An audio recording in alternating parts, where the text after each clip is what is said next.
Wouldn't it be great to just sit back and relax and let life work itself out? Like the bills are paid, you have the freedom of time, and your relationships are thriving. And everything is perfect just without any effort. Don't you think the richest person in the world, online or offline, would want the same thing?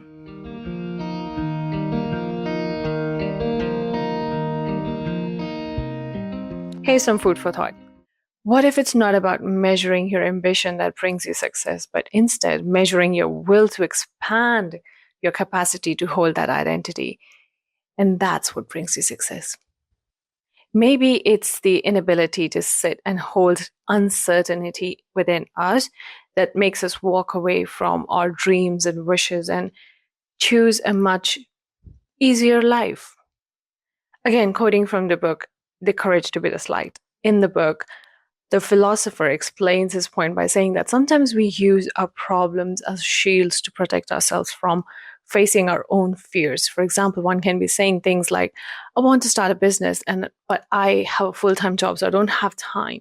According to the book and the philosopher, it's not really an issue of not enough time, but rather the fear of realizing that maybe you're not really good at it and that you would fail. And that's what keeps you stuck and keeps you from trying, because no matter how many times you try, if you show up, the results have no choice but to show up as well. But you're just scared of showing up enough times. And that's what keeps you stuck tired in the loop of keep abandoning your goals and desires. Every week you start something new and you're like, yeah, I'm just not good at it.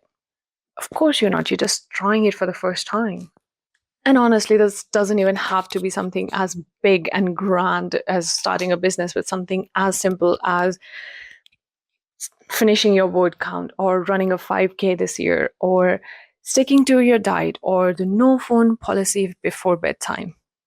Why do we keep abandoning these small, trivial tasks that make us a better person? I don't know. I genuinely do not. And I'm sure as hell you have both the desire and the will, otherwise, you wouldn't be watching me here. But when you have those two, what exactly more do you need to reach that flow of discipline? Devotion. You don't need more validation over your decision. You need devotion towards serving yourself, having acts of service, words of affirmation, and all those love languages for yourself, my love. Because the moment you want to be the lover, nothing is an effort anymore. Nothing is too much. So why keep that notion just to romance? The moment you fall in love with yourself and want to devote your life into seeking what's best for yourself, the discipline and desire come into alignment. And guess what? It all works out. The 5K no longer feels like an achievement, but a bare minimum to keep your body healthy. Starting a business because you know it's for your highest good no longer feels like a long journey, but a long game to impress yourself and win yourself over. And I think that's a beautiful perspective. Be so devoted to yourself that your desires no longer feel like an expectation, but a bare minimum for yourself.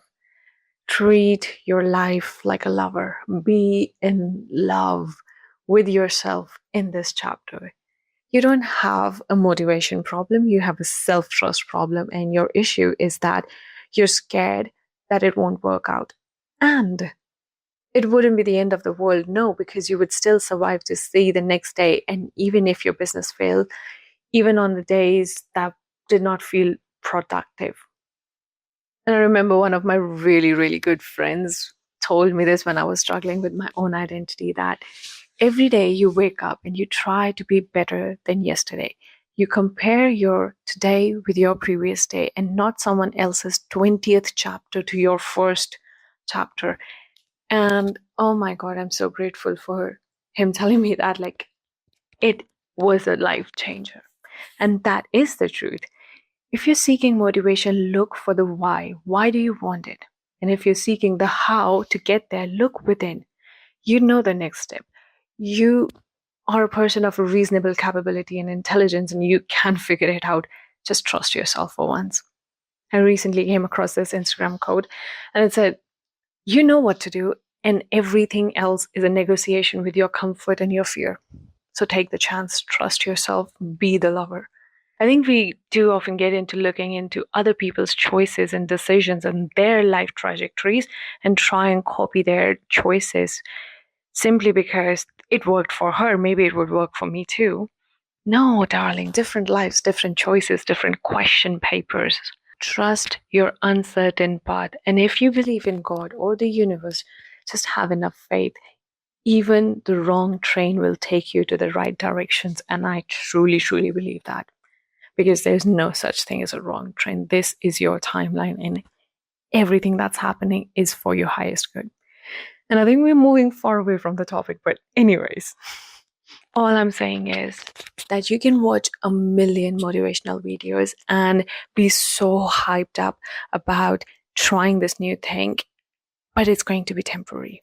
You will lose that motivation again. But the moment you're devoted, everything changes. My mom used to say devotion or bhakti is the highest form of love you can hold for God, another person, or your purpose. And why not hold it for yourself? I'll just leave you with that thought today. And on another note, if you like what I talk about and you resonate with the topics that I share here, feel free to read my Substack where I release letters and short essays and sometimes short stories. Uh, my light just went off. Okay, this is the end, anyways. It's all good. I hope you can still see me. Feel free to read my Substack, and if you are struggling with going into deep spirals, there is a free 5-question PDF down below if you would be interested in looking into those questions, and it might just help you regulate yourself. It definitely has helped me a lot. So, just something to think about. Anyways, take your chances. Until next time.